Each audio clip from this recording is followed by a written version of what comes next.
ამ მოთხრობას ჰქვია სხვისი წილი. და ახლა წაგიკითხავთ წინა სიტყვაობას ამ მოთხრობის. ტანჯვა, რომელიც ადამიანის სულს აფორიაქებს, მისივე ნამოქმედ არის შედეგია და მისგან მიყენებული ტკივილი ხშირად სასოწარკვეთილებისკენ მიაქანებს მას. ამის ნუგეშად განგებამ კაცის გონებას დაბადებითგან უბოძა ნიჭი სინანულისა. ამ ნიჭის ამოქმედებას მაშინ კი არ უნდა მიუმართავდეთ, როცა ყველაზე მეტად გვიჭირს სოდვილი სულის ტარება, არამედ მანამ, სანამ წარვიწყვილდებოდეთ სულხორციანად. 1941 წლის 30 ივნისია. იბომბება საბჭოთა კავშირის ქალაქები. ქვეყნის მთელ ტერიტორიაზე მიმდინარეობს საყოველთაო მობილიზაცია. სამხედრო კომისარიატები 24 საათის განმავლობაში მუშაობენ და მათი კომისიები ფრონტისაკენ ამწესებენ 18 წლის ასაკიდან ყველას, ვისაც იარაღის ტარება შეუძლია. ყველა პანიკაშია და ყველგან გოდება ისმის. გადაჭედილია ხალხით რკინიგზის ვაგზლები, ეშელონები ფრონტისაკენ მიემგზავრება. დედები მისტირიან ახლად წვერულვას შეღინღლულ შვილებს, ცოლებს აღარ ეთმობათ ქმრები, შვილები კი ემშვიდობებიან მამებს. რადიო ყოველ საათში გადმოსცემს, რომ ელვისებურად მოიწევენ წინ მოწინააღმდეგის ჯარები. და აი ამ დროს რუსეთის ერთ-ერთი ქალაქის ვაგზალზე ფრონტისაკენ გასამგზავრებელ ვაგონთან ორი ქართველი ახალგაზრდა ხვდება ერთმანეთს და რატომღაც არც ერთ მათგანს გამცილებელი არ ჰყავს. ქართველი ხარ ძმაო? კითხა ერთ-ერთმა, რომელიც უფრო თამამი ჩანდა. კი, უთხრა გაოცებით მეორემ და ერთ წერტილს მიშტერებული უცებ გამოერკვა. რა გქვია? კითხა ისევ პირველმა. ოთარი, შენ? მე ვახტანგი. აქ როგორ მოხვდი ოთარ? უთხრა ხმამაღლა, რადგან ბაქანზე თავმოყრილი ხალხის ხმაურში ყურთასმენა აღარ იყო. ოთარმა მოიოხრა, მის თვალებში იმხელა ნაღველი მოჩანდა, რომ აქ, უცხო მიწაზე, თავის თვისტომთან შეხვედრის სიხარულს ოდნავადაც ვერ გაექარვებინა. ამ დროს მატარებლის გამაყრუებელი შეკივლება გაისმა, რასაც მოჰყვა სადგურში ზარის გაბმული წყარუნი. ეს უკვე ფრონტზე გასამგზავრებელი ხალხის ვაგონებში ასვლის ნიშანი იყო. ქართველი ბიჭები, რომელთა გულშემატკივარი აქ არავინ იყო, პირველები ახტნენ ვაგონში. კუთხეში კარგი ადგილიც მონახეს და იქვე მოიკალათეს. 2 წუთის შემდეგ კვლავ გაისმა მატარებლის კივილი და ხალხით დატვირთული ხის ვაგონების ეშელონიც დაიძრა. კარგახანს მიგორავდა მატარებელი ნელა, რადგან მას უზარმაზარი ხალხის ნაკადი მიჰყვებოდა ტირილითა და გოდებით, მაგრამ ეს აგორებული მასა, როცა უკვე საგრძნობლად შემცირდა, მატარებელმაც სვლას მოუმატა. დიდხანს ესმოდათ ვაგონებში ფრონტზე მიმავალ ადამიანებს თავიანთი, დედებისა და ცოლების კივილი, შვილების ძახილი, თითოეული გულიდან ამოხეთქილი ხმა, ისეთ საერთო ხმაურს ქმნიდა, რომელიც ალბათ სულიერის ყურს წარღვნის დასაწყისში თუ სმენია მხოლოდ. მატარებელი კი უფრო და უფრო უმატებდა სვლას და ის შორეული ხმაურიც მისი ბორბლების დგარუნში უკვე ნელ-ნელა იკარგებოდა. ოთარ, გააგრძელა საუბარი ვახტანგმა, როცა ვაგონში ასეულობით ადამიანის ურთიერთ ლაპარაკი მონოტონურ ბუბუნში გადაიზარდა. აქ საიდან მოხვდი მეთქი, იმას გეუბნებოდი. ბიზამ ჩამომიყვანა 10 წლის წინ, დედის ძმამ, 9 წლის ვიყავი, მამა რომ გარდამეცვალა. პატარა და-ძმები მყავს 3. რაგი ყველაზე უფროსი მე ვიყავი, ბიძამ უთხრა დედაჩემს, შვილი მაინც არ მყავს. წავიყვან ჩემთან ამ ბიჭს, ვასწავლი კიდეც და გზაზეც დავაყენებო. ჯერჯერობით მე მოგხედავთ, ფულით მე შეგეშველებით და როცა ეს სამოიზრდება და მუშაობას დაიწყებს, აღარაფერი გაგიჭირდებათო. ბიძაჩემი ამ ქალაქში შახტების გენერალური დირექტორი იყო. 2 წლის წინ ცოლი გარდაეცვალა.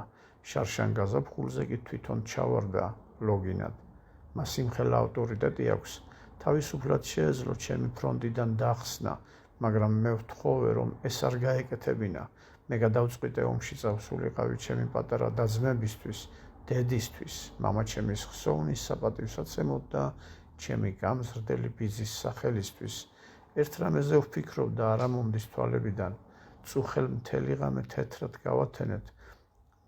მე და ბიძიამ. ბიძა ჩემს ცრემლი არ შეშრობია. მისი შემხედვარე ძლივს ვიკავებდი ყელში მოწოლილ ტირილს. მეუბნებოდა, რაც მე მოიპოვე, ყველაფერი შენს სახელზე მაქვს დაწერილი. ღმერთმა მშვიდობით დაგაბრუნოს და ფრონტიდან რომ დაბრუნდები, მე ალბათ ცოცხალი აღარ დაგხვდები. მთავრობა დამმარხავს და პატივსაც ის მომაგებსო. შენ ერთ რამეს გთხოვ, მარტო შვილო, რომ ჩამოხვალ. მე აღარ ვიქნები და აქ ნუღარ გაჩერდები. გაყიდე ყველაფერი და საქართველოში დაბრუნდი. იქ შენს პატარა და-ძმებს და დედას შენი იმედი აქვთ. ჩემს ახსოვრად კი აი ესაა თეატრი, რომელიც სტალინმა ჯილდოს სახით თავისი ხელით გადმომცაო. ოთარმა მარცხენა ხელზე შებმული საათის შუშას მეორე ხელი გადაუსვა და შემდეგ ცრემლიანი თვალები ამოიმშრალა. დილით ჩვენი განშორებისას ბავშვი ვითატირდა და ეს არა მომდის თვალებიდან.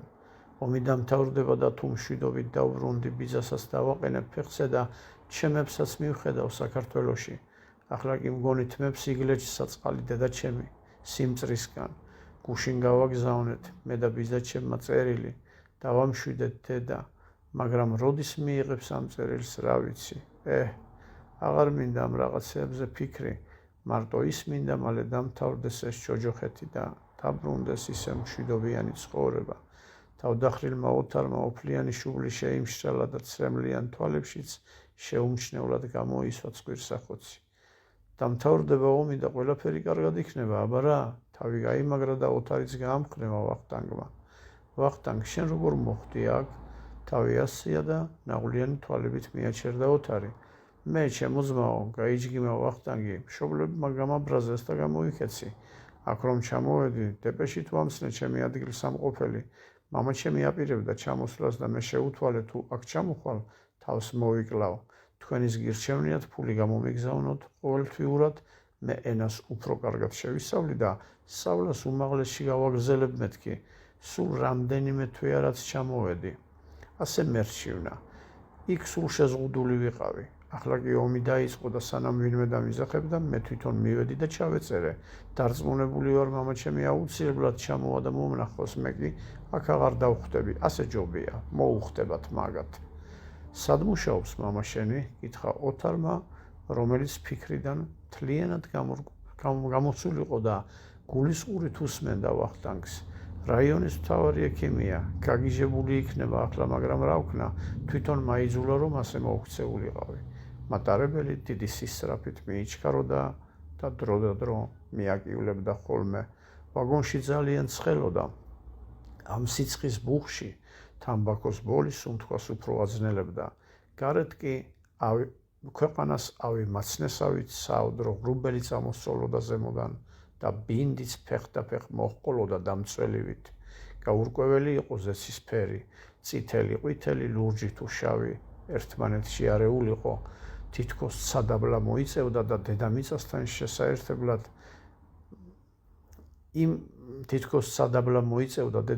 შესაერთებლად და იმ ადამიანების გასწრესვას ლამობდა, რომლებმაც ერთმანეთის სისხლის ნთხევით ცისა და მიწის ბალანსის დარღვევა მოინდომეს. შავი ღრუბელი მატარებელს უკან მოსდევდა და თავისი გრუხუნით მისი ბორბლების დრაგადრუგს მალმალე აღშობდა. პატარა ღია სარკმლებში ქარმაც შემოიშლიგინა რამდენჯერმე და წვიმის წვეთებით შემოიყოლა უკვე. ადამიანები ცოტა ჩაყურჩდნენ, თითქოს ბუნების გაჯავრებას მიაყურადეს.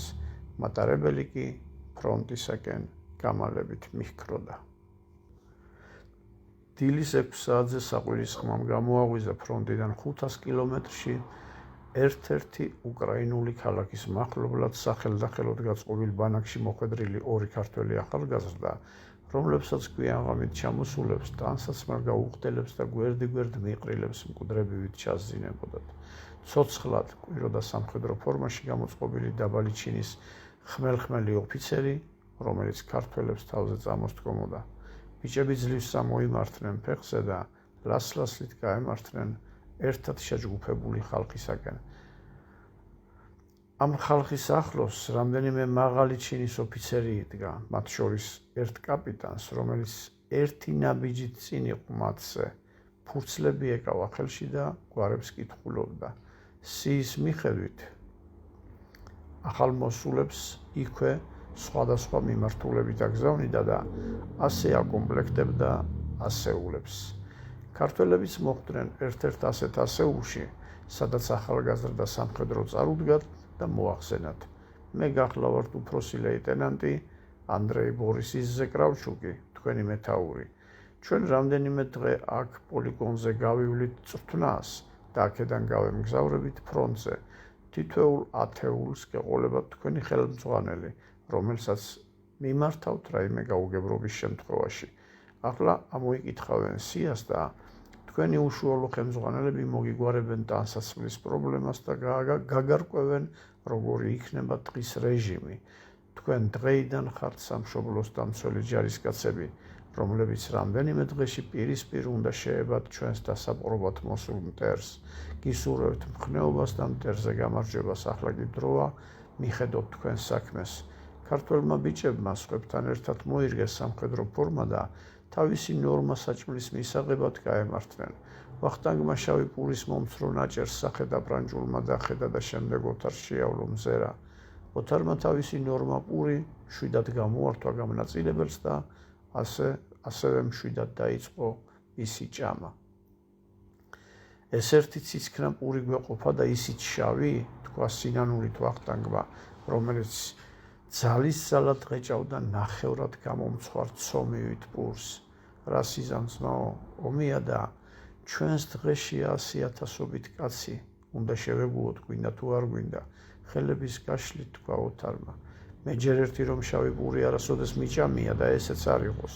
ეს ნორმა ნამდვილად არ მეყოფა და ტყვია თუ არა შიმშილი მომიღებს ბოლოს. ადამიანი ყველაფერს ეჩვევა, ჩვენც მივეჩვევით ვახტანგ. ოთარი ჭამას მორჩა და სიგარეტს მოუკიდა. შემდეგ ზეცას ახედა ნაღვლიანი თვალით და ისევ ფიქრებში ჩაიძირა. საწყალი ბიძაჩემი, ნეტავი როგორ არის ახლა? ალბათ ისევ ტირის, ან და დედაჩემი, ჩემი და-ძმები როგორ არიან? ან რა იქნება ნეტავი ხვალ? როგორ დამთავრდება ეს ყოველივე? ნეტავ კიდევ შევხვდებით მე და ბიძია ერთმანეთს, ან ბედი დამაბრუნებს კი სამშობლოში, სადაც საცოდავ დედაჩემს და ჩემ პატარა და-ძმებს ჩემი იმედი აქვთ. ალბათ ჩემგან წერილებს დაელოდებიან და ეს იქნება მათი ნუგეში.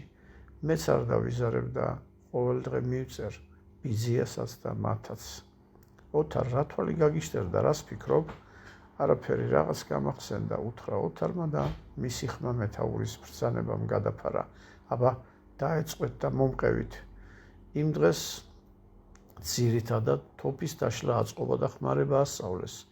ქვემეხებთან მიიყვანეს და ზოგადი წარმოდგენა მასზედაც შეუქმნეს, აუხსნეს სანგრის გათხრის წესი და ზედაპირულად გადაახედეს თავდაცვით პოზიციებს. იმ დღისით ამით შემოიფარგლა მათი წვრთნის საწყისი ეტაპი. მეთაურმა გამოუცხადათ, რომ ხვალ დილით უნდა გადავიდნენ სროლით სწავლებაზე და მოუწოდა ყველას, რომ მორალურად შემზადებულიყვნენ ამისათვის. ღამის 2 წელზე ვახტანგი კოშმარულმა სიზმრებმა გამოავიძა. თვალების სიბნელე შეაჩვია თუ არა, გვერდით ოთარის საწოლ ადგილს გადახედა. ოთარი იქ რომ ვერ დაინახა, ირგვლივ მიმოიხედა. ყველა ჯარისკაცი თავის ადგილზე იყო. ბანაკს ეძინა. ვახტანგი შეშფოთდა, ფრთხილად წამოდგა და ფეხის წვერებზე გაემართა ტუალეტისკენ. იქ ბეტონის ფილაზე ჩამომშდარი ოთარი ნახა, რომელიც სიგარეტის პატარა ნამცს უკანასკნელ ბოლს ადენდა. აქ რა საკეთებ? ვიფიქრე ხომ არ გაიპარა მეთქი, ჩუმი ხმით უთხრა ვახტანგმა. არ მეძინებოდა და სიგარეტის მოსაწევად გამოვედი. ნეტავ რას პოულობ ამ სიგარეტში? სიგარეტია რომ აძლებინებს და დარც მიქარვებს. ისეთ მდგომარეობაში ვარ, ლამის პურზე ვიტყვი უარს, ამას კი ვერ შეველევი.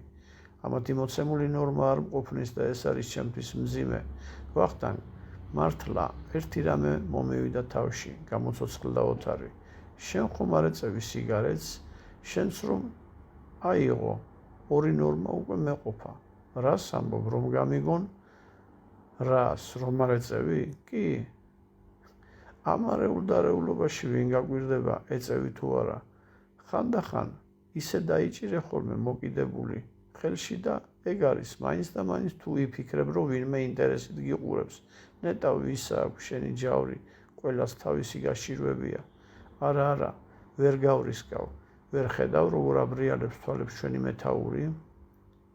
ვახტანგ ძმაო, ჩამოხლული ვახტანგისკენ ოდნავ გადაიწია ბეტონის ფილაზე მჯდარი ოთარი, შენ არ ეწევი და ამას ვერ გაიგებ, მაგრამ ვეცდები აგიხსნა. აი მაგალითად შენ შავი პური არასოდეს გიჭამია, ესეც არ იყოს შენ ამათი მოცემული ნორმა არ ყოფნის.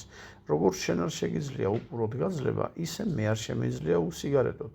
პურს კი იმიტომ ვჭამ, რომ ვიარსებო. როგორ სიგარეტი საჭმელს გირჩევნია? ირონიულად სიცილინარევი ხმით წარმოთქვა ვახტანგმა. ამ შემთხვევაში კი და საერთოდ ოთარი წამიერად ჩაფიქრდა, მას იმდენი ბოღმა ჰქონდა გულზე მოწოლილი, მის გაქარვებას სჯეროდა, რომ სიგარეტი შეძლებდა, ამიტომ გადაწყვიტა ახლად შეძენილი მეგობარი მოეტყუებინა. მინდა გითხრა, რომ სიგარეტმა უდიდესი დარდი გადამატანინა. პირველად საქართველოდან რომ ჩამოვედი, იმდენად განვისტიდი და მენატრებოდა ჩემი და-ძმები და დედა, კინაღამ ლოგინად ჩავვარდი. ამ ცუდად ყოფნის პერიოდში სიგარეტი იყო ჩემი ერთადერთი ნუგეში და ვფიქრობ, რომ მან მიხსნა. სხვათა შორის იყო კიდევ ერთი რამ, ექიმის რჩევა და ისიც კარგად წამადგა. რა გჭირდა ოთარ და რა გირჩია ექიმმა? ხმამაღლა უთხრა ვახტანგმა და ეს ხმა სიჩუმის ფონზე ცოტა არ იყოს შორს გავრცელდა. ნერვული აშლილობა მქონდა და ექიმმა მირჩია, რომ 5 დღეში ერთი დღე უნდა მეშიმშილა და წყლის მეტი არაფერი მიმეღო. იმ ერთ დღეს შიმშილს ისე მივეჩვიე, დღემდე ასე ვაგრძელებ. ახლა შენ რომ იძახი სიგარეტი რომ ავიღო, არავინ შემამჩნიოსო, მე რა ვქნა 5 დღეში ერთ დღეს პური არ ავიღო, ვინმე არ შემამჩნიოს რომ არ ვჭამ? ჩემს აღებულ ნორმა პურს, როცა მინდა მაშინ შევჭამ, ვისი რა საქმეა? მე რომ იმ დღეს პური არ ავიღო, რა ადამიანი უნდა ვიყო? ხედავ შენ არ ყოფნის, მე კი არ მჭირდება, რა ვქნა, არ მოგცე? აქ რას აკეთებს? თავზე დაადგათ მორიგე ოფიცერი. ტუალეტში გამოვედი და თითო სიგარეტის გავაბოლებ, წაილუღლუღა ოთარმა. ახლავე დასაძინებლად ხვალ თავებს ვეღარ ასწევთ მაღლა. მეორე დღეს ბიჭები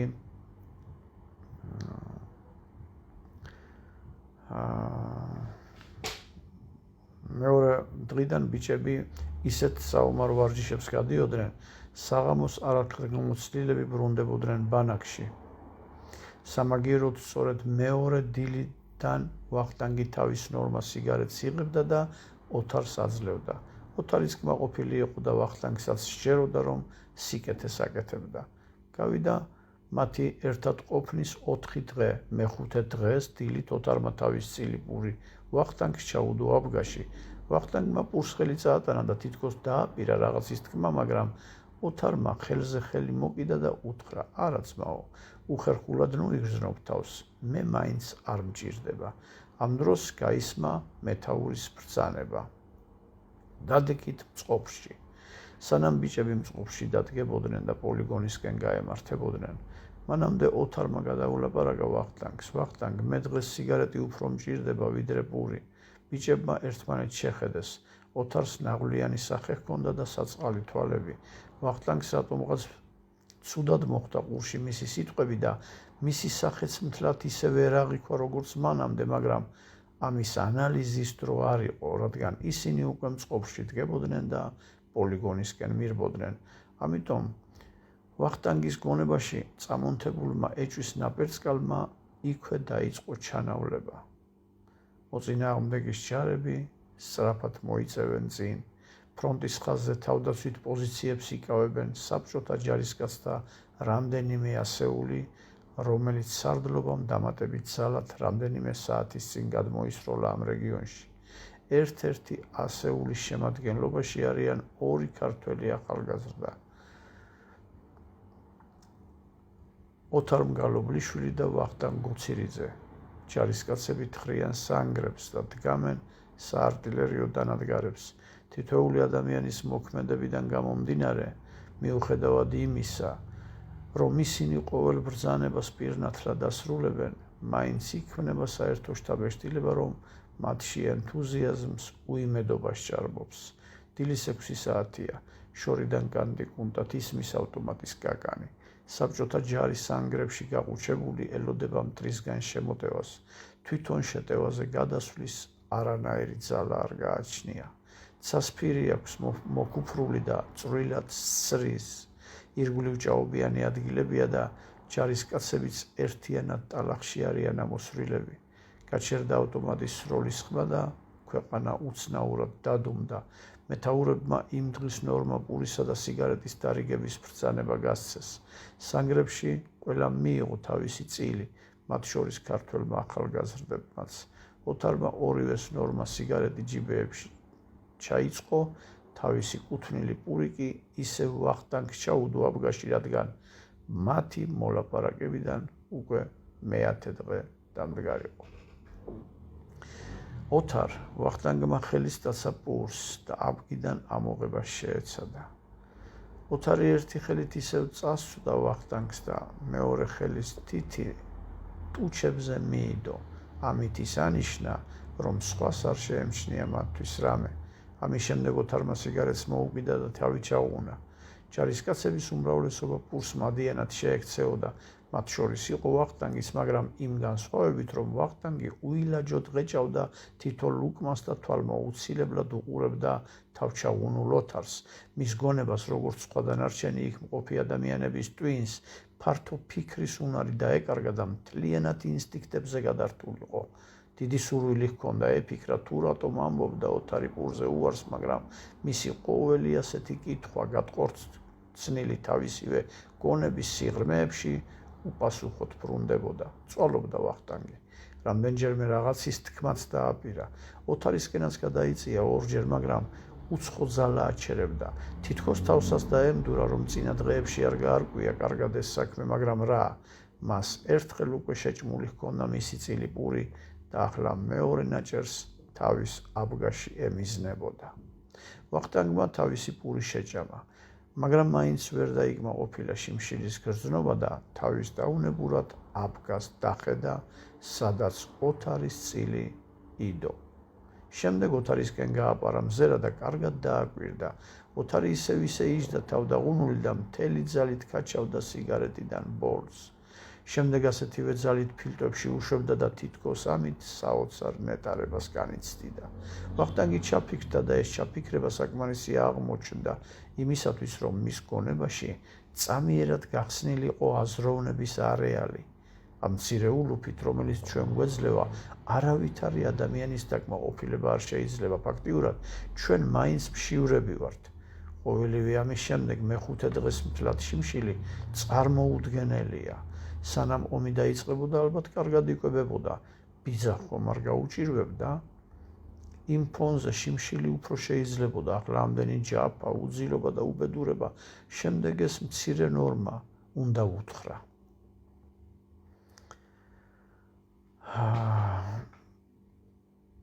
გადაწყვიტა ვახტანგმა, რომ ამ დროს რატომღაც შიმშილის გრძნობა მოეძალა და ისევ წაერთვა აზროვნების უნარი. ისევ ამუშავდა ცხოველური ინსტინქტი და გონებაში გაბატონებულმა ამ ძალამ გააკეთა საბოლოო დასკვნა. იქნებ მას მართლა ასე ურჩევნია, თორემ მე ხომ არ შემითავაზებია ეს? იქნებ მართლა სჭირდება მის ორგანიზმში შიმშილი? ამ ფიქრის შემდეგ ვახტანგის ყურადღება კვლავ პურმა მიიპყრო და სანამ ეს გრძნობა უფრო დააშორებდა 10 დღის შეძენილ მეგობარს, ჰაერში მტრის თვითმფრინავები გამოჩნდნენ და საბჭოთა ჯარების პოზიციების დაბომბვა დაიწყეს. აუტანელი ხმით დაჰკიოდნენ დედამიწას თვითმფრინავები. მათგან გადმოყრილი ბომბები საშინელი წივილით მოიჩქაროდნენ დაბლა და მიწაზე შეხებისთანავე გამაყრუებელი გრგვინვა არყევდა ჩვენგანვე ბოროტების ბუდეთ ქცეულ ჩვენს მიკროსამყაროს. სათითქმის გადაწმენდილი იყო და ახლა დამოწვერილი მზე თითქოს სინანულით დახურებდა უაზრო კაცდაკვლას, რომლის მოწმე არაერთხელ გამხდარა ამ უდღეურ დედამიწაზე. ერთმანეთის მიყოლებით ფეთქდებოდა ბომბები და აფეთქების ტალღა ჰაერში ტყორცნიდა ადამიანის მოგრეჯილ კიდურებს, მიწა და ღორს. გაუსაძლისი დამტვრის სუნი იდგა და ბოლის სქელი ფენა ფარავდა არემარეს. ადამიანები გარბოდნენ, გარბოდა ყველა, ვისაც მოძრაობის უნარი შერჩენოდა. გარბოდნენ ოთარი და ვახტანგი ხელჩაკიდებულები. მართალია, ვერაფერს ხედავდნენ, რამდენჯერმე დაეცნენ კიდეც, მაგრამ ისევ მჭიდროდ ჰქონდათ ერთმანეთზე ხელი ჩავლებული და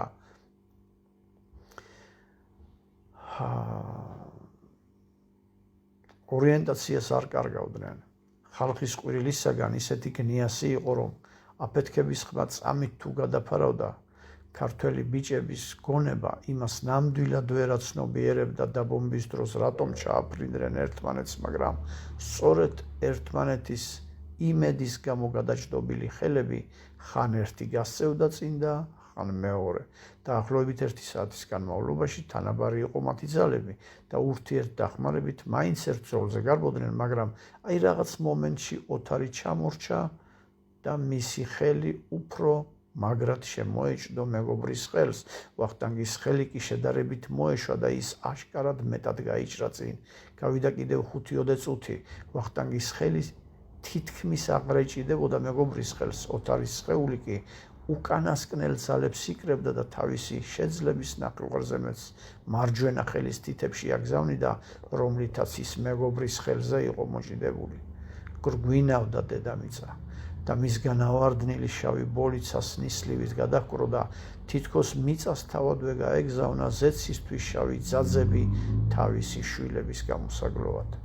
გმინავდნენ დაჭრილები და განწირული ხმით შველას ითხოვდნენ, მაგრამ მშველელი არავინ ჩანდა, რადგან თითოეული ადამიანი ჯერჯერობით საკუთარი თავის გადარჩენისთვის იბრძოდა.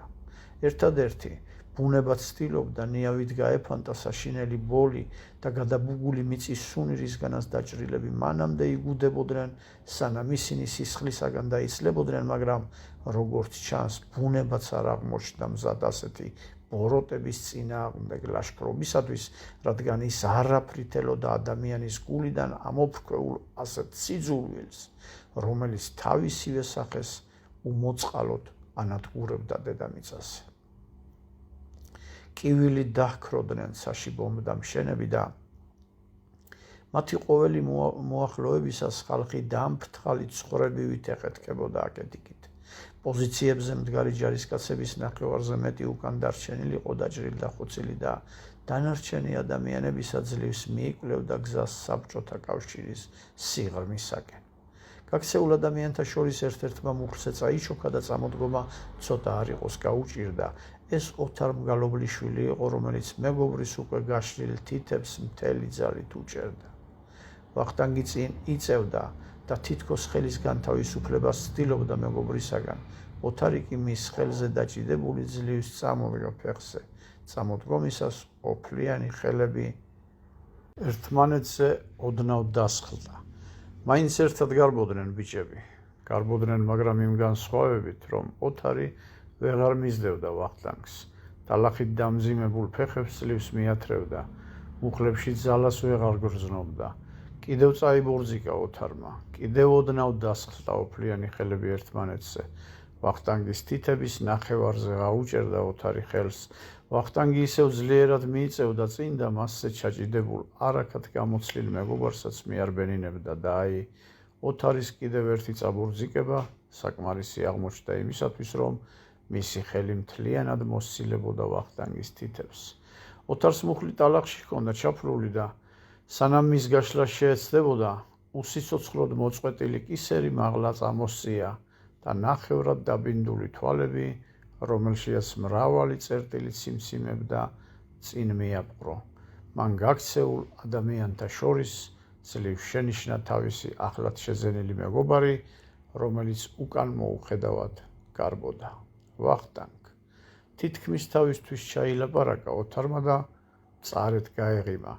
ხელებზე დაყრდნობილი, შიმშილისაგან დაოსებული ოთარი ტალახიდან მუხლის განთავისუფლებას შეეცადა და როგორც იქნა წამოდგა. მუხლებში ძალა თითქმის აღარ ჰქონდა, რამდენიმე ნაბიჯი გადადგა, თითქოს გაქცევა შეეცადა, მაგრამ ვერ შეძლო, რატომღაც ისევ მეგობრისაკენ გაიხედა. გაქცეული ადამიანები უკვე შორს მოჩანდნენ, რომელთა შორის ვახტანგის გარჩევა შეუძლებელი იყო. ვახტანგ კიდევ თავისთვის წარმოთქვა და ნაბიჯის გამართვას სცადა. ნაბიჯის გამართა და თითქოს ფეხიც მოუჩქარა გაქცეული ჯარის მიმართულებით, მაგრამ ამ დროს ახლო მანძილიდან მის ყურს საშინელი შხუვილი ჩაესმა, რასაც მოჰყვა აფეთქების ხმა. უეცარმა ტალღამ და მუცელში დარტყმის ძალამ რამდენიმე მეტრის მოშორებით გადააგდო ოთარი, რომელსაც დაცემისთანავე გონება წაერთვა. ერთი წუთიც არ იყო გასული, რომ დანისლული თვალები კვლავ გაუნათდა, მაგრამ შედარებით ბუნდად. თითქოს იმიტომ მოვიდა გონს, რომ სიცოცხლეს სამუდამოდ დამშვიდობებოდა. თავის წამოწევას სცადა, მაგრამ საშინელი სიმძიმე იგრძნო კეფაში. შემდეგ ხელების ამოძრავებას სცადა, მარცხენა ხელზე და ტანზე ღორღი ეყარა. მუცელშიც აუტანელი ტკივილი იგრძნო და მარჯვენა ხელი მოისვა. ზემოდან დაბნეული, თავისი სისხლით გაჟღენთილი მიწა ფრთხილად მოიშორა და დაფლეთილი ხორცი ტანზე ხელის შეხებით გაიგრძნო. იმ წამსვე მისი სხეული ერთიანად წამოენთო და დაიჭიმა, რადგან სიცოცხლესთან განშორების შიშმა მის გონებაში სათადარიგო ძალებს შემოუძახა, რომელმაც სიკვდილის წინააღმდეგ ლაშქრობის სამზადისი მაშინვე წამოიწყო. ამის შედეგად ძალიან მალე მოხდა მთელი ორგანიზმის მობილიზაცია. მართალია მისმა სხეულმა ეს ძალა სულ რამდენიმე წამს შეინარჩუნა, მაგრამ იმისათვის ნამდვილად საკმარისი აღმოჩნდა, რომ ოთარის ხორხიდან უძლიერესი ხმა ამოსულიყო. მიშველე ვახტანგ. რატომღაც ამ მომენტისთვის არ ფეთქდებოდა ბომბები, არ ისმოდა თვითმფრინავების კივილი და ხალხის გნიასიც ცოტახნით ჩამქრალიყო, თითქოს ოთარის ხმისთვის ასპარეზი განგებას იმიტომ დაეთმო, რომ შორს წასული მეგობრის ყურამდე მიეღწია. ასეც მოხდა და სანამ ეს ხმა გაქრებოდა, ვახტანგი უკვე გაჩერებულიყო და ამ ხმის მიმართულებით იყურებოდა. თვალთახედვა იმდენად აღარ ჭირდა და როცა მიხვდა, რომელ ადგილზე შეიძლებოდა ყოფილიყო ოთარი, მთელი სისწრაფით მისკენ გაექანა. ოთარი კი გულაღმა იწვა გაუნძრევლად და მიბნედილი თვალებით ზეცას შეხურებდა. მარჯვენა ხელი გაფატრულ მუცელზე შემოედო, მარცხენაზე კი ისევ მიწა ეყარა. გული უსწრაფესად უცემდა, პირი უშრებოდა. არა, შიმშილის გრძნობა მას ნამდვილად აღარ ჰქონდა, მარტო ტუჩების გასველება უნდოდა წყლით. სხეული აუთრთოლდა, კანკალმა აიტანა, კბილებს ერთმანეთზე აცემინებდა და სხეულის უკანასკნელი ძალები ტოვებდა მის სხეულს. ვაიმე დედა, უხმოდ წარმოთქვა და გონებამ ფრთხილად შეუხსნა მეხსიერების კარი. გაახსენდა 10 წლის წინ როგორ ჩაიკრა დედამ გულში, როდესაც საქართველოდან რუსეთში აცილებდა, როგორ არ ეთმობოდა და როგორ ვერ ცილებდა მკერდიდან, როგორ უსველდებოდა თმები და სახე მისი ცრემლებით. მიშველე დედა, ისევ წაიჩურჩულა და თვალიდან ცრემლის კურცხალი ჩამოუგორდა. დედასთან ერთად პატარა და-ძმები წარმოუდგა თვალწინ, როგორ აბარებდნენ რაღაცეებს რუსეთიდან, რომ ჩაეტანა მათთვის. შემდეგ ბიძიაც გაახსენდა მათთან ერთად. ის მომენტი წარმოუდგა ლოგინად ჩავარდნილი, ატირებული, რომ აცილებდა ფრონტზე. მისმა ფიქრმა ახლა საოცარი სისწრაფით მპეთქავი გულის მიმართულებით გადაინაცვლა, რომელიც თითქოს ყელში მობჯენოდა და სუნთქვას უშლიდა.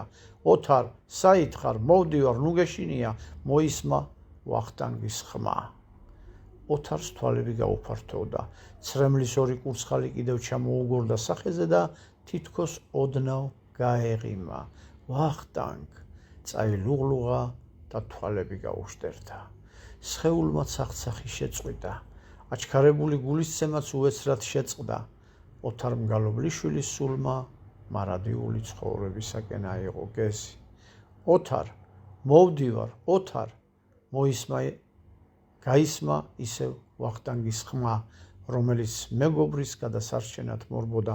რამდენჯერმე ტალახშიც დაეცა, მაგრამ მაინც სწრაფად მოიწევდა ოთარისაკენ. შორიდან თვითმფრინავის ხმა მოისმა და სანამ მოახლოვდებოდა, ვახტანგი გაიქცა და ჩაღრმავებულ ადგილას ჩახტა. გაისმა ყურის წამღები წივილი და მას მალევე აფეთქებაც მოჰყვა. მიუხედავად იმისა, რომ აფეთქება კარგად მოშორებით მოხდა, ორმოში მყოფ მიწაზე გაკრულ ვახტანგს მაინც დაეყარა ზეთქვაღორღი. თვითმფრინავმა გადაიარა.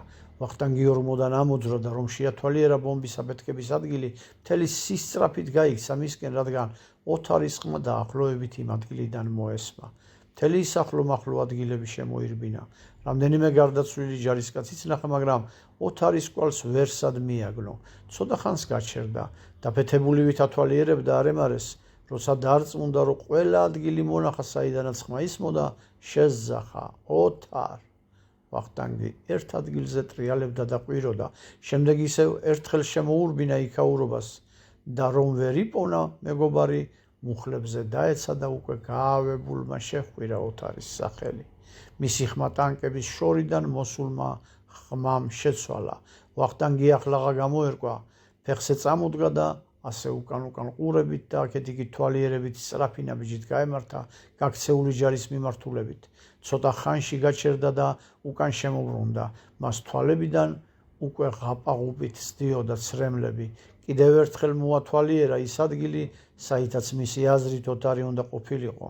ამ დროს მისგან მოშორებით ტანკის ნასროლი ჭურვი აფეთქდა და ვახტანგი ციძულებული შეიქნა პირი ისევ გაქცეული ჯარისკენ მიებრუნებინა. ერთხელ კიდევ შეჰკივლა ოთარის სახელი და საშინელი ყვირილით გაიქცა უკან. მას გონება აიძულებდა ეყვირა, რათა ამ ყვირილით გაენეიტრალებინა გრძნობა მეგობრის მიმართ, რომელიც ხელს უშლიდა საკუთარი თავის გადარჩენის ინსტინქტის ამუშავებას. გარბოდა ვახტანგი და აბგა წელზე მჭიდროდ ჰქონდა შემოკრული. იმ აბგაში ოთარის წილი ურიდო. სწრაფად შეუხსენით ღილები.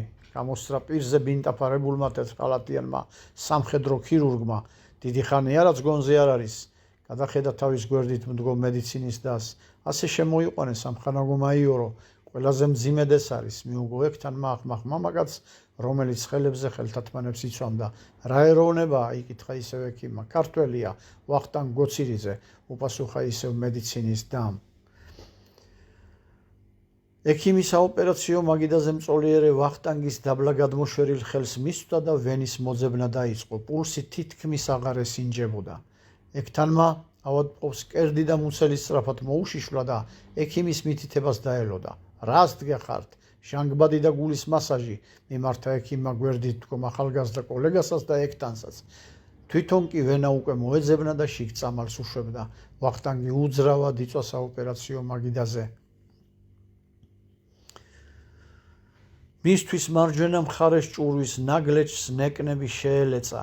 რამდენიმე წუთის შემდეგ მისი წამწამები შეირხა და ოდნავ გახელილ თვალებში სიცოცხლე გამოუკრთა. მისმა თვალებმა შეამჩნიეს თავზე მდგომი პირზე აფარებული თეთრხალატიანები, მაგრამ გონებამ ვერ აღიქვა ვინ იყვნენ ისინი და რა ხდებოდა მის თავს. ვახტანგის სულს რაღაც ზალა აგონიისკენ მიაკანებდა. თვალები გადაებინდა, დაკარგა თეთრხალატიანების ხილვადობა და მისთვის გაუცნობიერებელ სამყაროში აღმოჩნდა. მისი გონება მხოლოდ ერთ რამეს აფიქსირებდა, რომ მის სიწვა ოთახში მარტო და მის სულს უხილავი ძალა აშფოთებდა. უეცრად კარი გაიხსნა და ოთახში ოთარი შემოვიდა. ოთარ! წამოიყვირა ვახტანგმა და თავის წამოწევას სცადა, რაც ვერაფრით შეძლო. ოთარმა ცოტა ხანს ასე უყურა. მის სერიოზულ სახეს ოდნავი ღიმილი დასთამაშებდა. მშია ვახტანგ! წარმოთქვა და თვალებში მიაჩერდა მეგობარს. ახლავე, შენი პური აბგაში მაქვს, ახლავე ოთარ, ახლავე, წამოიყვირა ვახტანგმა და თითქოს ისევ სცადა წამოწევა. ნარკოზი! ბრძანა ქირურგმა და ვახტანგის ამოძრავებული სხეულიც უეცრად მოეშვა. სამგზავრო მატარებელს საქართველოსკენ აეღო გეზი და ფრონტზე დაჭრილ უამრავ ჯარისკაცს შავი ზღვის ნაპირისაკენ ზომიერი სვლით მიაღწევდა. მათ შორის იყო ვახტანგ გოცირიძე, რომელსაც ნარკოზიდან გამოსვლის შემდეგ რატომღაც ერთ ყურში მთლიანად დახშოდა სმენადობა და მის მაგივრად გამუდმებით ბომბების აფეთქების ხმაური ესმოდა. ამასთან ერთად ყოველდღიურად ახსენდებოდა ის მომენტი, როდესაც ოთარი საშველად უხმობდა, ხოლო ოპერაციის წინ მისი სულის გამოცხადების შემდეგ დღეში ერთხელ მაინც მოსძახოდა ხმა მშია ვახტანგ. მისი გონება ამ ყველაფრის შემდეგ მთელი დღეების განმავლობაში იმ ეპიზოდების გახსენებით იყო დაკავებული, რაც ოთარსა და მის ურთიერთობას ეხებოდა. ეს კი სულს იმდენად უფორიაქებდა, რომ ყოველთვის ფიქრების ბურანში ეხვეოდა. ხანდახან იდანაშაულებდა თავს და ხვდებოდა, რომ ოთარი სწორედ შიმშილის გამო დაიღუპა. ის რომ ასედო მისი იმ დღის ნორმა პური აბგაში და ეს იყო მიზეზი მისი უკან ჩამორჩენისა.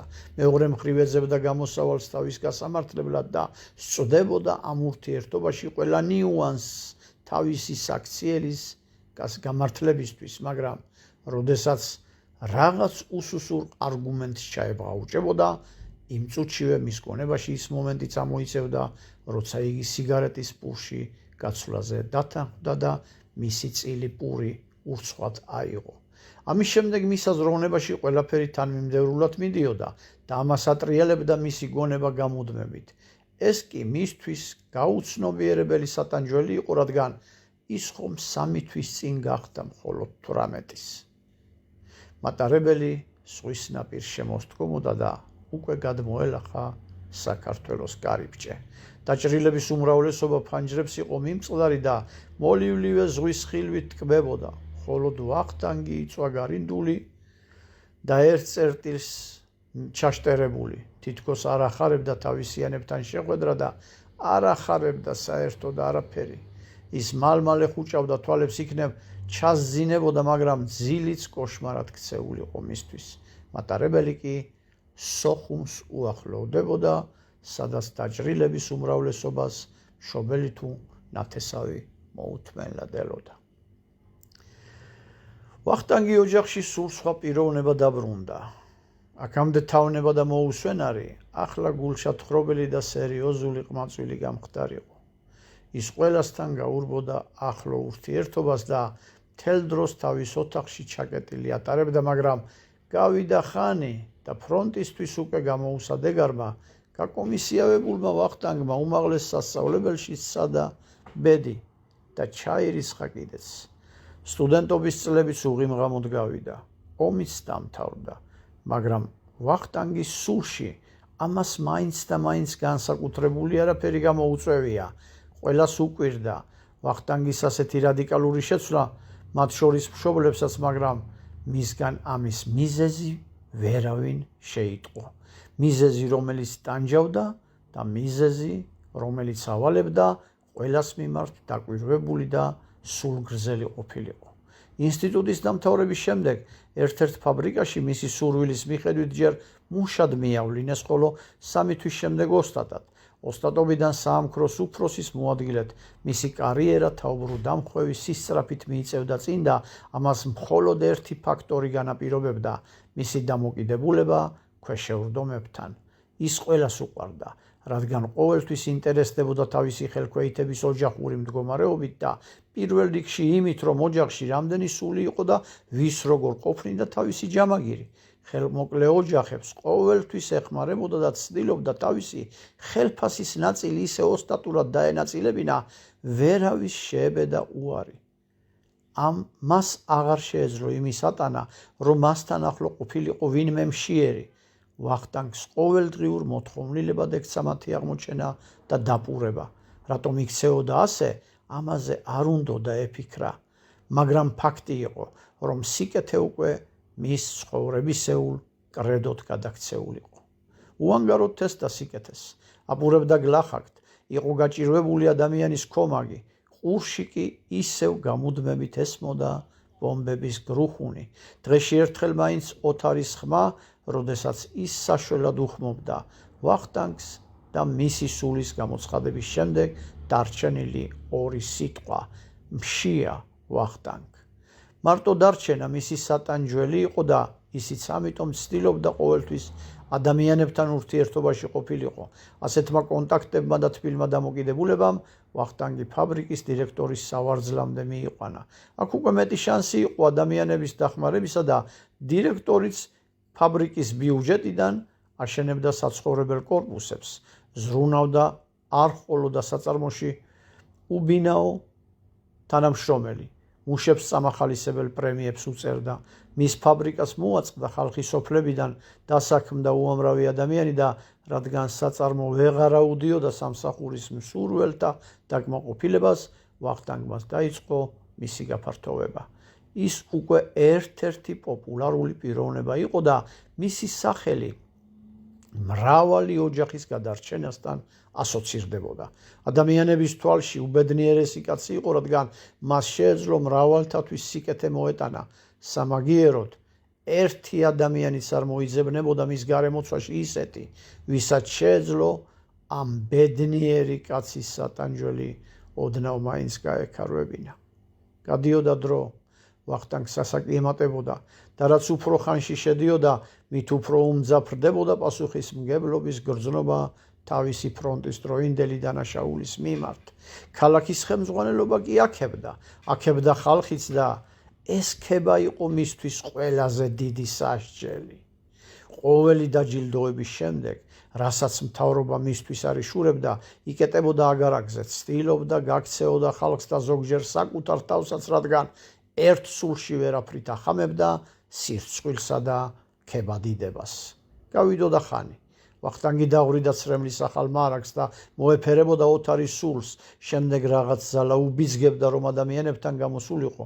გამოდიოდა და დგებოდა ისევ ცხოვრების ფერხულში, ისევ იმ კურსით მიიწევდა წინ და უფრო მეტი სიკეთე მოჰქონდა ხალხისთვის და მაინც ისმოდა მის ყურში ბომბების გრუხუნი. მაინც მოსძახოდა ფრონტზე დაკარგული მეგობრის ხმა, რადგან ის უხილავი ძალა, რომელსაც სიმარტოვიდან გამოჰყავდა და ადამიანებთან აკონტაქტებდა, თითქოს მისგან განსხვავებულ მოქმედებას მოითხოვდა. მის გონებაში გაუცნობიერებელი ძალა აჯანყებულიყო და მისი სულისთვის მოსვენება დაეკარგა. წვალობდა ვახტანგი და არ იცოდა რა სიტყოდა ცხოვრება მისგან. ის ხომ კელაპტარივით იწოდა ადამიანების სამსახურში, ნუ თუ კიდევ რჩებოდა რამე გაუკეთებელი, ნუ თუ ვინმე დატოვა უყურადღებოთ ან არ ამოწურა თავისი შესაძლებლობების სიკეთის მიმართ. აი ასეთი ბრძოლა მიმდინარეობდა ვახტანგ გოცირიძის სულში მთელი ცხოვრება. თავისი კეთილშობილური მოქმედებით ებრძოდა გონებაში აჯანყებულ ნაწილებს, მაგრამ მაინც ვერ ანეიტრალებდა. მიუხედავად ამისა, მას ერთხელაც კი არ დასცდენია აუგი თავისი ბედის მიმართ. მან იტვირთა ტანჯვა და რაც უფრო მეტად იტანჯებოდა, მით უფრო მეტ სიკეთეს თესდა ქვეყანაზე და ეს კი დროებით გულის დამშვიდების საშუალებას აძლევდა. მოითქვამდა თუ არა ცოტა სულს, ისევ თავიდან იწყებოდა ყველაფერი. ისევ უჯიჯგნიდა აწმყოს თავისი წარსული და კვლავ უბიძგებდა უცხო გზისაკენ, რომელიც ვერ იქნა და ვერ დაინახა მისი გონების თვალმა. ასე გავიდა 42 წელი ფრონტიდან მისი დაბრუნების შემდეგ. ქალაქის კულტურის სახლის დარბაზში უამრავი ხალხი შეკრებილა. 60 წლის იუბილეს უხდიან და პენსიაზე აცილებენ ამ ქალაქის ისტორიაში ერთ-ერთ გამოჩენილ და ღირსეულ პიროვნებას, რომელმაც სახელი გაითქვა თავისი კეთილშობილური საქმეებით. აქ მოსულა იმ ადამიანების უმრავლესობა, რომელთა დღევანდელი კარგი მდგომარეობა სწორედ იუბილარის დამსახურებაა. მთავრობა და ხალხი კიდევ ერთხელ უხდის მადლობას 60 წლის ვახტანგ გოცირიძეს, რომლის ყოველი ნამოქმედარი მომავალი თაობების წინსვლას ემსახურება. იუბილარი ცალით დაგვზე დაყრდნობილი, წელში მოხრილი ზის სავარძელში და თავდაღუნული ისმენს გამომსვლელთა ყოველ სიტყვას. ყოველი სახოტბო გამოსვლის შემდეგ დარბაზში იმართება ოვაცია. ეს ხმაური ვახტანგის ყურებში ბომბების გრუხუნის პარალელურად მიმდინარეობს, ხოლო ხალხის მიერ დარბაზში შეძახილ ვახტანგის სახელს ფრონტიდან მოძახილი ოთარის ხმა ერთვის. მის გონებაში კიდევ ერთხელ შეხვდნენ ერთმანეთს დანაშაული და დამსახურება. იუბილარს დიდი სურვილი აქვს დამსახურებამ გაიმარჯოს, რადგან დანაშაული ერთია, ღვაწლი კი უდიდესი. ბოლოს და ბოლოს მისი დანაშაულის შესახებ არავინ იცის, მის დამსახურებას კი ამდენი ხალხი აღნიშნავს. ვახტანგმა თავი ასწია და დარბაზში მსხდომ ადამიანებს შეხედა. ასეულობით ადამიანის თვალები სიყვარულით შესციცინებდა. ვახტანგს გაეღიმა და გაიფიქრა, ეს ხომ ჩემი კეთილი საქმეების აღიარებაა, ნუ თუ ამხელა ღვაწლმა ვერ გამოისყიდა ის დანაშაული. ამ გაფიქრების შემდეგ შინაგანმა ხმამ შემოუძახა მის სულს. შენ დანაშაული ჩაიდინე და დამალე, კეთილი საქმეები ჰქმენ და გაცხადებული იქნა, როცა ეს პირიქით უნდა ყოფილიყო. ამიტომ შენი დანაშაული ყოველთვის დიდი იქნება შენ საქმეებზე და დღევანდელი ხოტბა შენ არაფერს მოგცემს. ნუ მოგხიბლავს შენს დამსახურებაზე ლაპარაკი, ადექი და სწრაფად მოშორდი აქაურობას. შენ დამნაშავე ხარ, დამნაშავე. ამ ხმის გაქრობისთანავე ვახტანგს თვალწინ წარმოუდგა 42 წლის წინ მეგობრის სულის გამოცხადება და მისი ხმა მოესმა. მშია ვახტანგ. ვახტანგ გოცილიძე სავარძელზე მიესვენა და თვალებზე თეთრი ნისლი გადაეფარა.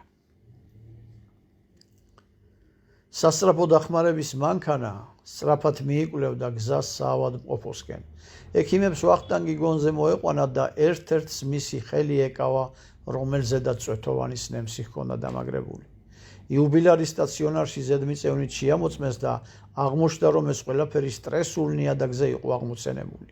ვახტანგმა როგორც კი უკეთესად იგრძნო თავი, სახლში წასვლა ითხოვა. ექიმებმა დააკმაყოფილეს მისი თხოვნა და პატივისცემის ნიშნად სახლში თავადვე მიიყვანეს. სახლში მისვლისთანავე მედპერსონალს მადლობა გადაუხადა და თავის ოთახში შეიკეტა, იუბილარის სავარძელზე გადაწვა და იქვე მდგომ სკამზე ფეხები შემოაწყო. იუბილარი გადაწვა, იქვე მდგომ სკამზე ფეხები შემოაწყო და თვალები მოხუჭა. ის ახლა უკვე მარტო იყო. მას აღარ შეეძლო ხალხის ცხოვრებაში აქტიურად ჩარეულიყო, რადგან მისი კარიერა დასრულდა მისი ყოველდღიური კეთილი საქმეები, რაც ნაწილობრივ აბალანსებდა მისთვის გაუცნობიერებელ ძალასა და მისი სულის ბრძოლას. ახლა კი მარტოდ შთენილი სული ყოველ წამს ელის შემოტევას. თავიდანვე გასაგებია, რომ აქ უთანასწორო ბრძოლა გაიმართება, განგება ერთხელ და სამუდამოდ თავისი მოვლენილი სულის დასამორჩილებლად მოემართება. შიშისაგან დაბნეული სული გონებას ძილისაგან უბიძგებს და კარგად იცის, რომ ეს არ არის გამოსავალი, რადგან კოშმარიდან გამოღვიძებული ადამიანი უფრო უმართავია. არადა რაქნას გაურბის მის დასაჯელად წამომართულ ძალას და აღარ იცის როგორ დაემალოს. აწრიალებული სული და სხეული ერთად ელოდებიან მათზე მოსალოდნელ შეტევას. შეტევა კი დაიწყო ყურებში ხმაურის უეცარი გაძლიერებით, რომელიც ნელ-ნელა კიდევ და კიდევ ემატება გვინვას და ზრიალს, თან ერთვის საშინელი თავის ტკივილი, რომელიც უკვე აუტანელი ხდება. ვახტანგმა ყურებზე და თავზე ხელები მიიჭირა, მაგრამ ოდნავ იშვებაც ვერ იგრძნო. მისი ამტანობა კულმინაციას უახლოვდება. მიმდინარეობს ბრძოლის უკანასკნელი წამები ტკივილსა და სხეულს შორის და როგორც ყოველთვის ტკივილისაგან მიყენებულ ტანჯვას სხეული ვერ უძლებს. ვახტანგის საშინელი ღრიალი წამოიჭრა ფეხზე და ფეხზე სახედაპრანჭულმა და თვალებმოჭუტულმა ერთხელ მოაოლო მხოლოდ ოთახს თვალი და ერთ-ერთი კედლის კუთხესთან მიიჭრა. კედელს ხელებით მიეყდნო და გადაწყვიტა მის ქიმზე თავი მიენარცხებინა, მაგრამ ბოლო წამში მიხვდა, რომ ასე შეიძლებოდა ვერ მომკვდარიყო. ამიტომ იქიდან შემობრუნდა და საწერი მაგიდის უჯრას ეცა, სადაც საკეცი დანაეგულებოდა. უჯრაში დაანაც სწრაფად მოძებნა და გახსნა კიდეც, მაგრამ აქაც მიხვდა, რომ ასე შედარებით ნელა მოკვდებოდა. ტკივილი და ხმაური კი უფრო და უფრო უმატებდა და ვახტანგით სიმწრისაგან ღმუოდა. წამით კიდევ დაფიქრდა და უცები აზრა ის კედელზე დაკიდებულ თოფს ეცა და უჯრიდან ამოღებული ტყვია ჩადოში. მაგრამ ამ დროს აგონიაში მყოფი მისი სული უეცარმა ძალამ შეარხია და გონებისთვის მასვე ასროლინა ასეთი აზრი, ნუ თუ ადამიანებს არ უტოვებ ამბავს თუ რატომ იკლავ თავს, ვახტანგი ისე უჯრას ეცა, საიდანაც ფურცელი და კალამი ამოიღო. ფურცელზე დასაწერმა სიტყვებმა გონებაში გადაურბინა. მე ვიკლავ თავს იმ დანაშაულისთვის, რომელიც 42 წლის წინ ფრონტზე ჩავიდინე, როცა მივითვისე მეგობრის წილიპური, რაც მისი დაღუპვის მიზეზი გახდა. თოფი მაგიდაზე დადო და კალამი მოიმარჯვა.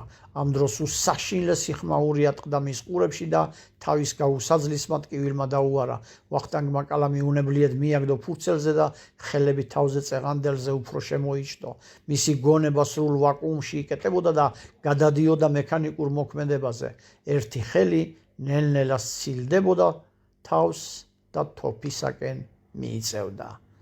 ვახტანგ მოისმა დერეფნიდან ოთარის ხმა. ვახტანგს თვალები გაუფართოვდა და დაპრანჭული სახეც თითქოს გაეშალა. ვახტანგ, სათხარ? მოესმა უკვე მკაფიოდ. აქ ვარ, ოთარ, აქ. ამოილუღლუღა ვახტანგმა და ჯერ მაგიდას ხელები დაეყბნო, შემდეგ კი დერეფნისაკენ გაემართა. დერეფანში გავიდა თუ არა, ხმა ახლა გარედან მოესმა. აქეთ გამომხედე, ვახტანგ. ვახტანგის გონება, როგორც კი სხვაგან ზომილებაში გადავიდა, ტკივილი მაშინვე მოეხსნა, ხოლო ყურში ხმაურის შეგრძნება იმიტომ დარჩა, რომ მისი აზროვნება 42 წლით უკან დაეწია და ფრონტის დროინდელ იმ ეპიზოდში დაებრუნებინა, როცა ოთარი მას საშველად უხმობდა. ვახტანგმა კარი გამოხსნა.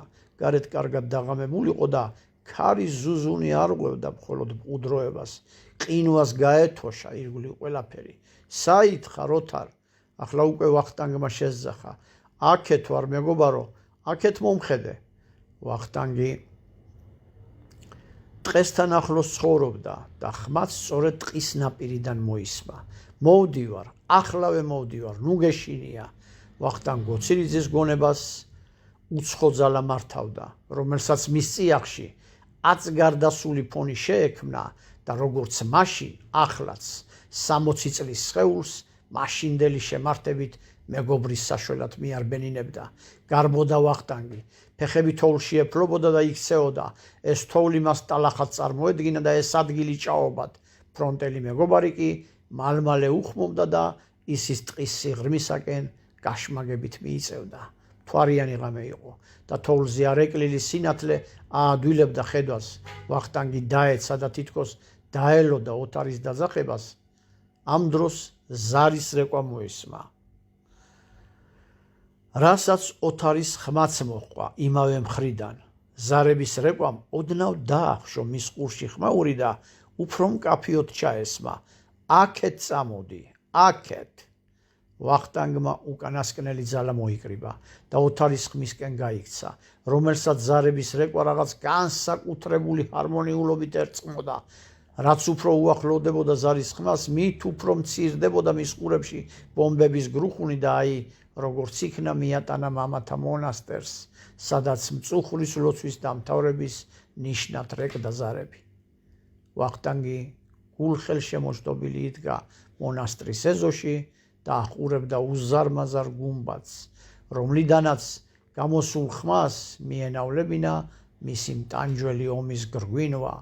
გაუნძრევლად იდგა თოვლისაგან დასველებული თხელი მოსაცმელით ქარსა და ყინვაში გამოსული ჭაღარა მამაკაცი, რომელსაც ასეთი ნეტარება არასოდეს განუცდია. რეკდა ზარები და მომღიმარ ვახტანგს თმას უშლიდა ტყიდან ღმუილით გამოვარდნილი ქარი, რომელიც შეციებულ სახეზე ნამქერს აყრიდა. მონასტრის კარებში გამოსულმა წინამძღვარმა ორიოდე ნაბიჯით უკან დაიხია, როდესაც ასეთ ფორმაში ეზოში ძეგლივით მდგარი მამაკაცი შენიშნა. მას რამდენიმე წამით ნამდვილად მოჩვენება ეგონა, სანამ ვახტანგი ოდნავ არ შეირხა და მის ფეხქვეშ თოვლმა არ გაიხრაშუნა. შვილო ჩემო, წარმოთქვა ცოტა არ იყოს ჩუმი ხმით მღვდელმა. უცნაურმა სტუმარმა ვერ გაიგო. რა გაგჭირვებია შვილო ჩემო? გაიმეორა უფრო ხმა მაღლა. კიდევ არ ესმა მოსულის ყურს. მოძღვარმა პირჯვარი გამოისახა და მონასტრის ეზოში მდგარი ადამიანისკენ გაემართა. მიუახლოვდა თუ არა, ხელით შეეხო მას. ვახტანგი შეკრთა და მღვდელს მიაჩერდა. შემდეგ თვალები ძლიერად მოხუჭა, რათა გონებისთვის მიეცა საშუალება სწრაფად დაბრუნებოდა თავის პირვანდელ მდგომარეობას. სახეზე ხელები აიფარა და ნელა გადაისვა აკეთ-იქით. თვალები ოდნავ მოხუჭა და ასე შეხედა მონასტრის წინამძღვარს. აქ როგორ მოხვდი ამ ღამეში? კითხა მღვდელმა. ამოიოხრა ვახტანგმა და ახლა უკვე საღი გონებით აღიქვა ზარების ხმაზე თითქმის ჩაჩუმებული ომის ხმაური, რომელიც განცვიფრებასთან ერთად სიამოვნებასაც გამოხატავდა მის სახეზე. წამოდი ბუხართან დავსხდეთ, ტანსაცმელი მთლად სველი გაქვს. მოძღვარმა ხელი მოკიდა და თავისი კელი ისაკენ წაიყვანა. ბუხარში ცეცხლით კაცუნობდა. მასპინძელმა ცეცხლს შეშა კიდევ შეუმატა და სტუმარს კამზე მოხერხებულ ადგილზე დაუდგა. ფეხზე გაიხადა და ამით ისარგებლე. ქუსლება მოჭრილი ძველი ფეხსაცმელები დაულაგა წინ. ტანსაცმელსაც გამოგიძებნი რამეს, მანამდე გაიხადა ეგენი და ცეცხლს მიეფიცხე. ვახტანგმა თავის ტანსაცმელი ბუხართან მიალაგა და მღვდლის მისწვილი შარვალ ხალათიც მოირგო. აბა, ახლა მითხარი შვილო ჩემო, აქ ამ ღამით როგორ მოხვდი? გაუმეორა კითხვა მოძღვარმა და ცხელი ჩაი დაუდგა სტუმარს. დაღუპული მეგობრის ხმას გამოუყევი, მამაო, მიუგო ვახტანგ გოცირიძემ. ღვთისმსახურის კამზე შეირხა. ტანით ოდნავ უკან გადაიწია, კისერი მოიღერა და ინტერესით მიაჩერდა ბუხარზე მიფიცხებულ კაცს. ვახტანგი ცეცხლს შეხურებდა და მღვდლის გაოცება არ შეუნიშნავს, თუმცა მან თავიდანვე კარგად იცოდა, რომ მის სულში ჩასახლებული ეს უცნაურობანი ყველას გააკვირვებდა და სწორედ ამ მიზეზით გამო არ უმხელდა არავის. თავის ტანჯვას, რომელიც მთელი ცხოვრება მიკიოტივით მოჰკიოდა უკან. იჯდა ცეცხლისალს მიშტერებული, რომლის შედეგად გამოწვეულით კაცუნი უკვე ფარავდა მის ყურებში წარმოქმნილ ხმაურს. დაგანცულ გონებას ვერ გაერკვია, რომელი მხრიდან გადმოკვეთა მისი საზღვრები საომრად შემართულმა სიმშვიდემ, რომელიც დაუბრკოლებლად მიიწევდა შუაგულისკენ და გზადაგზა თავისუფლად ანადგურებდა შფოთისა და ემოციის 42 წლიან ბატონობას.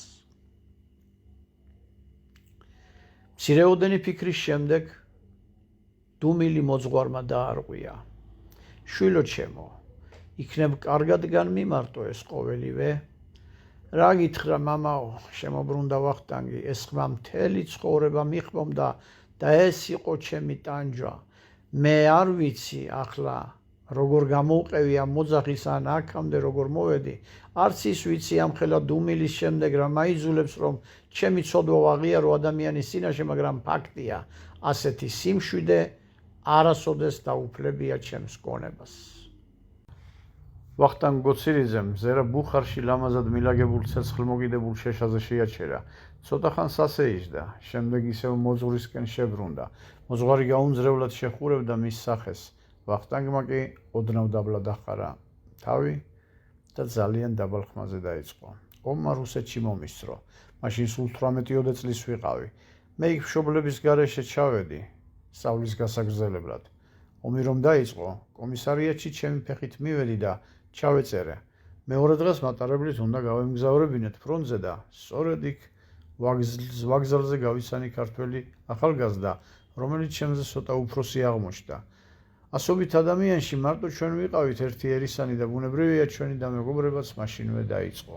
ეს ბიჭი შევატყვი, რომ ძალიან ბევრს ეწეოდა და ადგილზე რომ ჩავედით, ასეთი რამ შემომთავაზა. მე სიგარეტი უნდა ამეღო, რომელიც არ მჭირდებოდა და მისთვის მიმეცა, მას კი 5 დღეში ერთხელ თავის ნორმა პური მოეცა ჩემთვის. მისი თქმით, 5 დღეში ერთ დღეს იმშილობდა და ის პური მაინც არ სჭირდებოდა. მე ამას დავთანხმდი და ჩვენი გარიგება შედგა. ყოველდღიურად ვიღებდი ჩემს ნორმა სიგარეტს და ვაძლევდი, ხოლო ჩვენი შეხვედრიდან მეხუთე დღეს მან თავისი წილი პური მომცა. მე ის შევჭამე. მაშინ ჯერ კიდევ გვავარჯიშებდნენ სროლაში. გავიდა კიდევ 5 დღე და მე-10 დღეს, როდესაც მას ჩემთვის პური უნდა მოეცა, დილის 6 საათზე უკვე ფრონტზე ვიყავით და პოზიციებს ვიკავებდით.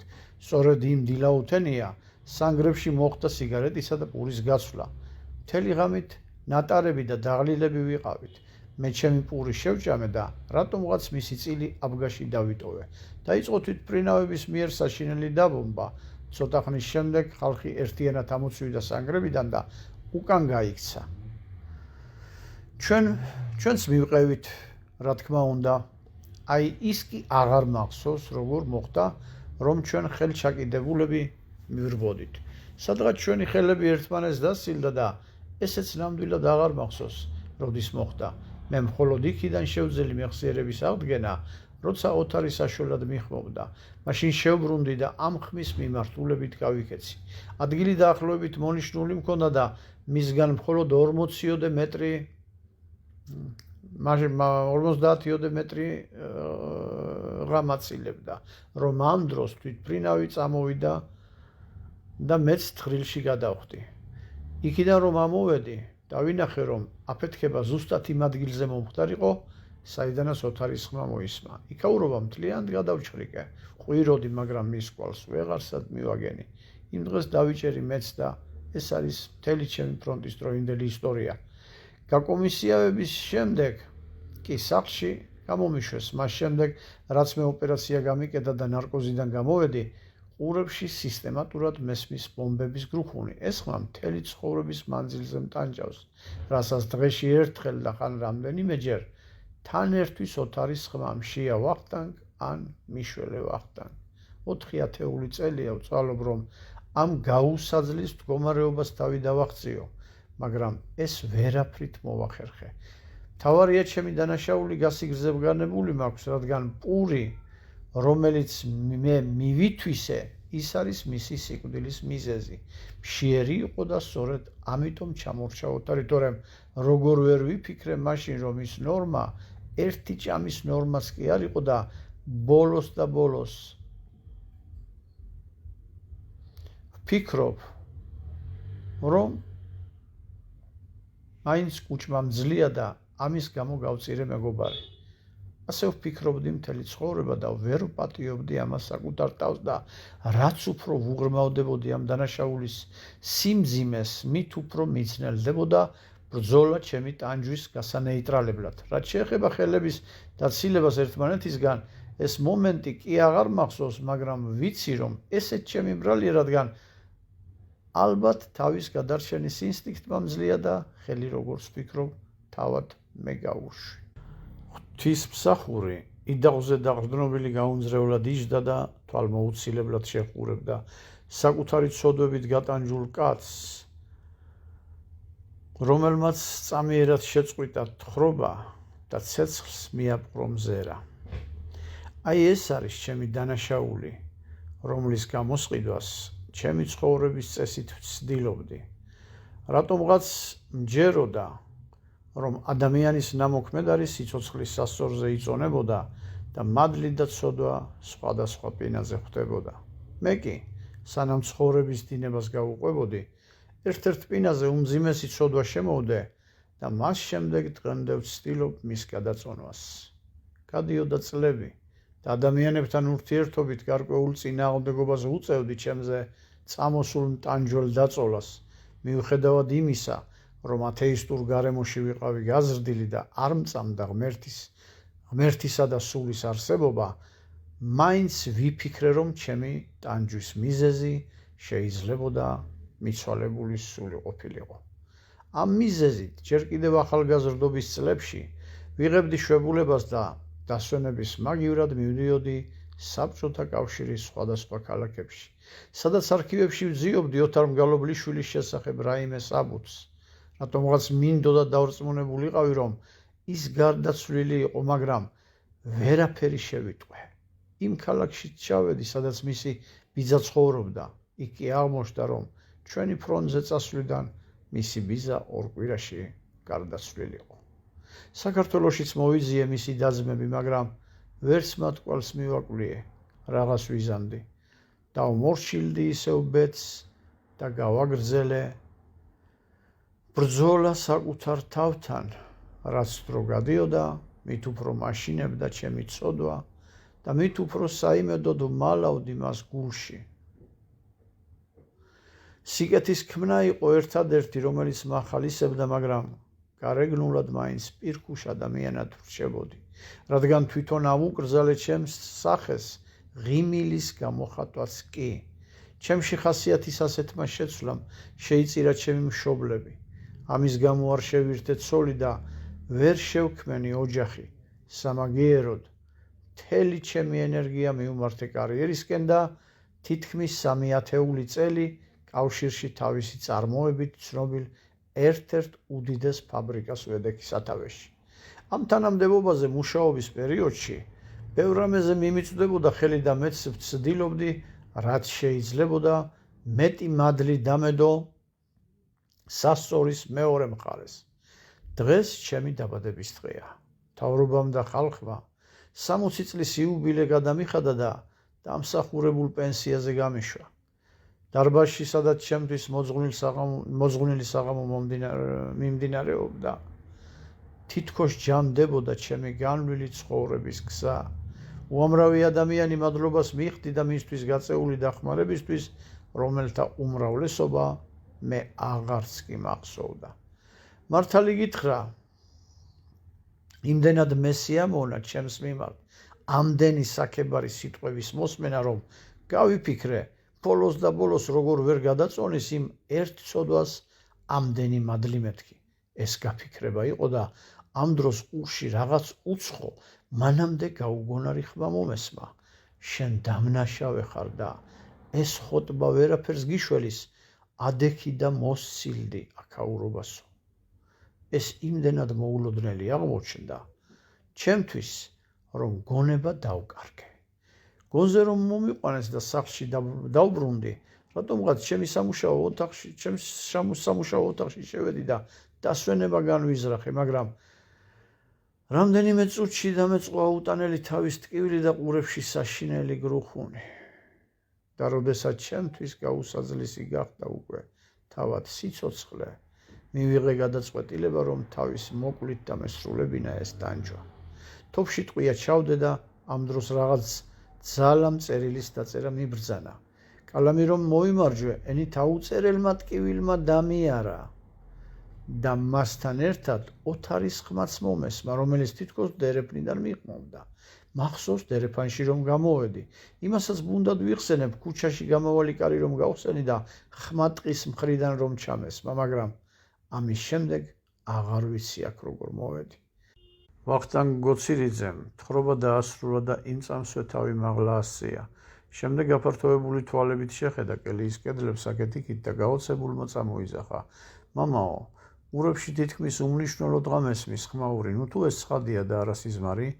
მოძღვარს სახეზე ოდნავ შესამჩნევმა ღვთიურმა ღიმილმა გადაუარა, ფეხზე წამოდგა და პირჯვარი გამოისახა. დიდება უფალო შენს სახელს, წარმოთქვა ღვთისმსახურმა და ვახტანგს მიუახლოვდა. ვახტანგიც წამოდგა და ასე მიეგება მოძღვარს. შენ როგორ ჩანს ქრისტიანულად მონათლული არ იქნები? არა მამაო, ჩუმად ამოთქვა გოცირიძემ და თავი დაბლა დახარა. ღვთისმსახურმა მისი თავი გულზე მიიღუდა, მარჯვენა ხელი ზემოდან დაადო და თვალება პყრობილმა წარმოთქვა. უფალო იესო, გთხოვ და გევედრები, მიუტევენ შეწოდებანი თვისი ვახტანგს. დააკმარე ის ტანჯვა, რომელსაც მთელი ცხოვრება განიცდის, რადგან აღიარა გულით. მიეცი მას ჯანმრთელობა და ძალა, რათა დაადგეს შენსკენ მომავალ ჭეშმარიტ გზას და შეძლოს ახალი ცხოვრების დაწყება. მიანიჭე მას სიმშვიდე და უნარი იმისათვის, რომ გულით შეიყვაროს უფალი თვისი, რამე თუ დილას, როდესაც ალიონს მოჰფენ ქვეყანას, მისი ნათლიაც მე ვიქნები და გამნათლავიც. მიიღე უფალო შენს წიაღში დაბრუნებული ცოდვილი ვახტანგ და მადლობა შენ, რომ ჩემთან მოიყვანე იგი და ღირს მყავ ამ ბედნიერებისა. დიდება შენ და უფალო, დიდება შენ და ვახტანგ გოცირიძეს ყურებში მოძღვრის ხმა სასიამოვნოდ ისმოდა, რადგან ის მტანჯველი ხმაური მთლიანად გამქრალიყო ოთარის ხმაც, რომელიც მთელი ცხოვრება აქ მოსაყვანად უხმობდა. დიდი მადლობა მოსმენისთვის, ყველას გისურვებთ ჯანმრთელობას და ბედნიერებას.